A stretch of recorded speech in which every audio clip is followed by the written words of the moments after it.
அப்படியே எந்திரிச்சு வீடு வரைக்கும் பாலை ஊத்திக்கிட்டே போதாங்க. சொரிதல் வேற, அதாவது சுரத்தல் வேற, கரத்தல் வேற.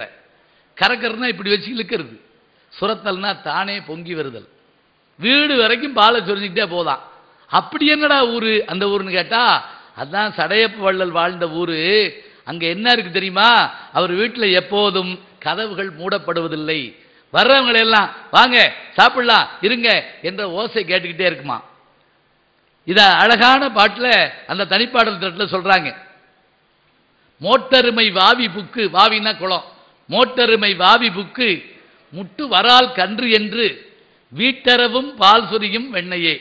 நாட்டில், வெண்ணைனா திருவண்ணநல்லூர், நாட்டில் அடையா நெடுங்கதவும் அஞ்சேல் என்ற சொல்லும் உடையான் சடையப்பன் ஊர். இது தனிப்பாட்டில் ஒரு 400-500 வருஷம் ஆச்சு எழுதி நிக்குது பாருங்க.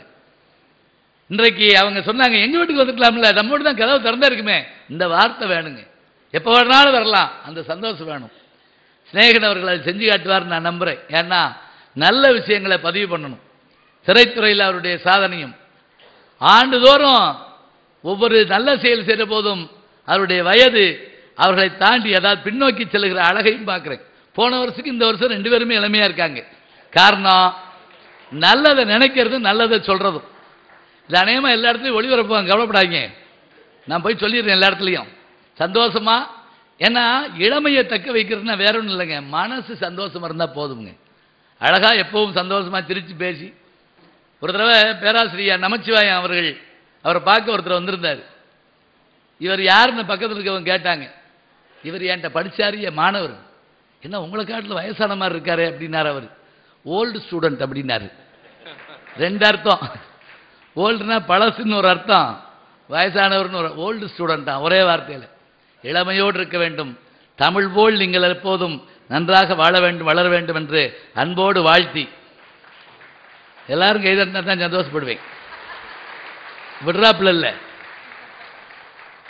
2 கையும் தட்டினா ஹார்ட்ல எந்த பிரச்சனையும் வராதான். கார்டியாலஜிஸ்ட் சொக்கலிங்கம் சொன்னது, நான் சொல்லல, சும்மா நாங்களா பட்டிமன்ற கோச்சு சேர்ந்து இப்படி தயார் பண்ணி விட்டுறோம்னு நீங்க நினைக்கப்படாது. இந்த இப்படி இப்படி உரசுற போது ஹார்ட்ல ரொம்ப நல்லா இருக்குமா. அதுக்காக நீங்க எல்லாரும் கை தட்டணும், சந்தோஷமா கேட்டுட்டு இருக்கணும். பசியோட போய் சாப்பிடணுங்க, அதான் ரொம்ப சந்தோஷம். அந்த பசியோட சாப்பிட்றவங்களுடைய அழகை பாருங்க. சில பேருக்கு பரிமாறுற போது அந்த பெண்களுக்கே பிடிக்கும். நல்ல பெரிய பெரிய உருண்டையை எடுத்து புவியிருப்பு சேர்த்து மேல் நோக்கி எரிஞ்சுக்கிட்டே இருப்பாங்க. அப்படி சாப்பிடணும். நியூட்டனே பார்த்து பயப்படணும், நம்ம எல்லா பொருளும் கீழே வரும்னோ இது மேலே நோக்கி போதே அப்படின்னு. அதனால என்ன தப்பு இல்லை. சில பேருக்கு எது வச்சாலும் வேணான்ட்டுருவாங்க, பார்த்துருக்கீங்களா? இது வேணாம் அது வேணாம். நான் ஒரு தடவை ஒரு கல்யாண வீட்டில் போய், இங்கிட்டு ஒருத்தர் அவருக்கு பாவம் சுகர் போட்டுருக்கு, இங்கிட்டு ஒருத்தர் அது போல் ஏதோ ஒன்று, எது வச்சாலும் வேணாங்கிறாரு, எனக்கு வைக்காம போயிடுறாங்க. கடைசியில் தனியாக குடிச்சிட்டு வந்தேன் உட்காந்து. எதுக்காக நான் சாப்பிடணும். ரொம்ப நம்முடைய இன்னைக்கு ஐயாவுங்க சொன்னாங்க, நம்முடைய புரட்சித் தலைவர் எம்ஜிஆர் அவருடைய திருவுருவ சிலைக்கு போய் மாலை போட்டு வந்தோம்னு. எம்ஜிஆர் அவர்கள் சாப்பிட்றதை பற்றி, அவருடைய உணவு முறையை பற்றி ஆரூர் தாஸ் அவர்கள் ஒரு புத்தகம் எழுதியிருக்காருங்க. அவர் மொத்தமாக எழுதியிருக்காரு. அதில் எம்ஜிஆர் அவர்கள் எப்படி சாப்பிடுவார்னு எழுதுறாரு. அந்த சாப்பாடை வச்சு, நாட்டுக்கோழி இதுகளை வச்சு அப்படி அவர் சாப்பிட்ற வேகத்தை பார்த்தீங்கன்னா அவ்வளோ பிரமாதமாக இருக்குமா. சாப்பிட்டு முடிக்கிறது மட்டுமில்லை, எக்ஸசைஸ் பண்ணார்னா அப்படி பண்ணணும். உண்மையிலே எக்ஸசைஸ் பண்ணுறவங்களை பார்த்தாலே எனக்கு கொஞ்சம் பொறாமையாக கூட இருக்கும். விருமாண்டி படம் வந்தப்ப அவர் கமலஹாசன் எக்ஸசைஸ் பண்ணிட்டு இருந்தார் அந்த இதில் உட்காந்து. நான் உட்காந்து பேசிக்கிட்டே இருந்து, இது ரொம்ப கஷ்டமானு கேட்டேன். இந்த இப்படி வச்சு உன்னை பிடிச்சி இப்படி இழுத்துக்கிட்டு இருந்தார். ஏன் நீங்கள் வேணா இல்லைங்க அப்படின்னாரு என்கிட்ட. சரி நீ இப்படின்னு நான் மேலே போயிட்டேங்க அப்படியே. அப்போ தான் முகத்தில் வேறுபாடு காட்டாமல் இழுத்துக்கிட்டு இருக்காருன்னு தெரிஞ்சது. அவ்வளவு வெயிட் இருக்காது. அப்புறம் நான் சொன்னேன், எனக்கு மைக்கு தான் ஈஸி அப்படின்ட்டேன். இதில் ஒரு வேலையும் இல்லைல்ல. அதனால விரும்பாண்டி படம் பண்ணுறப்ப நீங்கள் நடிக்கிறீங்களான்னு கேட்ட உடனே நான் ஏன் பயந்தேன் தெரியுமா? அது மாடு பிடிக்கிற படம். என்னைய 2 மாட்டை பிடினா நான் என்ன பண்ணுறது? ஆனால் அப்புறம் அவர் சொன்னார், கவலைப்படாதீங்க நான் மாட்டை பிடிக்கிறேன். அவர் சொன்னது, நீங்கள் மைக்கை பிடிங்கன்னாரு. பட் அந்த டீல் எனக்கு ரொம்ப பிடிச்சிருந்தது. பார்த்தீங்களா, இதுதான் மக்கள் இலக்கியம். டக்குன்னு உடனே நமக்கு புரிஞ்சு பாருங்க. என்ன காரணம்? நல்ல உழைப்பு, உடற்பயிற்சி, நல்ல உணவு. சாப்பிட்ட உடனே தூக்கம் வந்துடும் சிலருக்கு, தெரியுமா உங்களுக்கு? அதான் நல்ல உடம்பு. சில பேர் முழிச்சு பார்த்தே உட்காந்துருப்பாங்க. ஒரு கணவன் தூங்கிட்டு இருந்தப்போ ஒரு மனைவி போய் அடிச்சு எழுப்பியிருக்காங்க. அலறி அடிச்சு எந்திரிச்சிருக்கான். என்ன என்ன தூக்க மாத்திரை சாப்பிடாம படுத்துட்டீங்க. என்ன ஒரு கொடுமை. தூங்குனா விட வேண்டியதானே. அப்படி என்ன கடமை உணர்ச்சி. நல்ல வேளை கரைச்சி காதல ஊத்தாம போச்சு அந்த அம்மா. எப்படியாவது உங்களுக்கு கொடுக்காம விட மாட்டேங்க. நல்ல உணவு. அது மட்டும் இல்லைங்க, இந்த 3 பள்ளம் போக செவிக்கு இனிமைன்னு ஒன்று சொன்னான். செவிக்கு இனிமைன்னு என்ன தெரியுங்களா? இப்போ நம்ம சாதாரணமாக நினைக்கிறோம், இந்த பில்லை நான் கொடுத்துட்றேன்னா கொஞ்சம் இனிமையாத்தியாக இருக்கும். இப்போ ஒரு 8 பேர் 9 பேர் சாப்பிட்றப்ப நான் பில்லு கொடுத்துட்றேனே, ஆகா கைவிடு, இதே மாதிரி பேசி பழகு அப்படிமோ. அது மட்டும் இல்லைங்க, அது அந்த நேரத்தில் அந்த உணவு அப்படியே செரிச்சு போகும். ஆனால் எப்போதும் நிலையாக இருக்கக்கூடிய விஷயங்களை தேர்ந்தெடுத்து தரணும். ரசனை மிகுந்த மக்கள். இப்போ நம்ம சில சபையை பார்த்தோன்னே எங்களுக்கு சந்தோஷமாக இருக்கும். சில இதில் வெறுப்போடு அங்கிட்டு நடந்துக்கிட்டே இருப்பாங்க சில பேர். என் காது படவே சில பேர் சொல்லுவாங்க, முடிச்சிருவார்ப்பா அவர் மனுஷன் தானே அப்படின்லாம். என்ன இங்கிதம் தெரியாதாங்க? சங்கீதம் தெரியாத இருப்பான், இங்கிதம் தெரியாத இருப்பானா? நல்ல அருமையாக உட்காந்து கேட்கறது. இந்த பாருங்க, என்ன கொஞ்சம் நேரத்தில் இது நிறைஞ்சு வழிஞ்சு அதே சந்தோஷத்தோடு போய் நாம் உணவுக்கு போகணும். மாலையில் வரணும். மிகப்பெரிய சான்றோர்கள் மாலையில் வர இருக்கிறாங்க. எல்லாவற்றையும் நம்ம இதெல்லாம் எங்கெங்க கிடைக்கும்? இப்போ மலர் கண்காட்சிக்கு போனால் ஒரே நேரத்தில் ஆயிரக்கணக்கான மலர்களை ஒரே இடத்துல பார்க்குற மாதிரி ஆயிரக்கணக்கான அறிஞர்களை, கலைஞர்களை, இசைஞர்களை அத்தனை பேரும் ஐயா கொண்டு வந்து இங்கே சேர்க்குறாங்கன்னா இந்த வாய்ப்பை நம்ம பயன்படுத்திக்கணுங்க. ஐயா அவர்களுக்கும் கவிஞர் அவர்களுக்கும் மற்றும் இருக்கிற அறக்கட்டளை சார்ந்த அத்தனை பெருமக்களுக்கும் வருகை தந்திருக்கிற சான்றோர்களுக்கும் இனிய நண்பர் கவிஞர் நந்தலாலா அவர்கள் வந்திருக்காரா? நந்தலாலா அவர்களுக்கும் இயக்குனர் முரளி அப்பாஸ் அவர்கள் அவங்கள படக்குன்னு எந்திரிச்சு கும்பிட்டு போடணும். என்ன விவரம் தெரியாத இருக்காரு? அந்த அவர் தான்.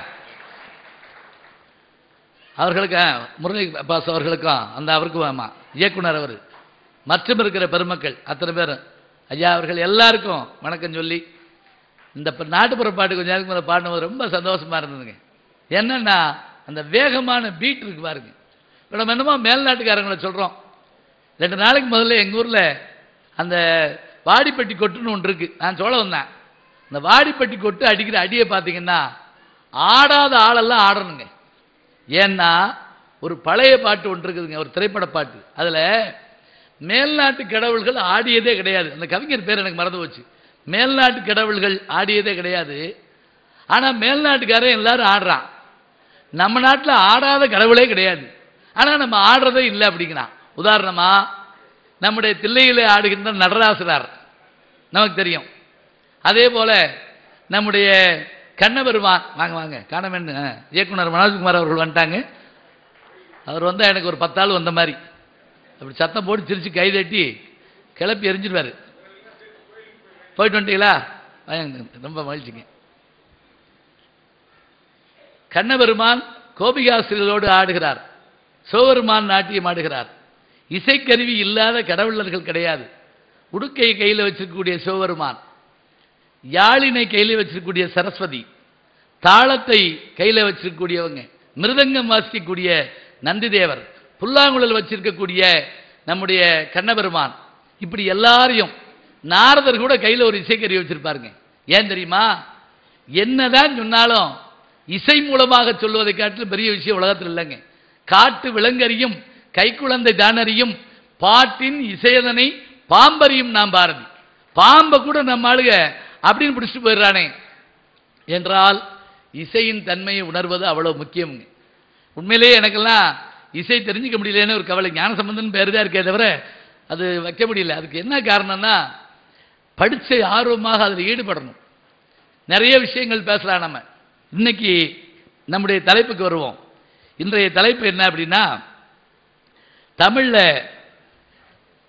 திரை இசை பாடல்கள் இலக்கியம் ஆகுமா ஆகாதா, இதுதான் எனக்கு தலைப்பு. அநேகமாக 2 நாளா திரைப்பட பாடல்களை பாடி பிரமாதப்படுத்திருப்பாங்க எல்லாரும். நான் பயந்து தான் வந்திருக்கேன். ஏன்னா எனக்கு பாட தெரியாது. அது நான் ஞானசம்பந்தங்கிற பேர் நான் சொல்லிவிடுறேனே. எங்கள் வீட்டில் எனக்கு வச்ச பேர் இது இல்லைங்க. எங்கள் அப்பா திருமுறை கழகம்னு வச்சுருந்தார் சோழவந்தான்ல. ஒரு பெரிய விழாவில் ஓதுவார் வரல. நாங்கள் நின்றுக்கிட்டு இருந்தேன். அப்போ எனக்கு வயசு ஒரு 4 வயசு இருக்கும். நேரம் ஆச்சு ஆரம்பிக்கணுமே அப்படின்னாரு. எங்கள் அப்பா சொன்னார், நீ பாடுறியான்னாரு. சரின்னுட்டு சரின்ட்டேன். இளங்கன்று பயம்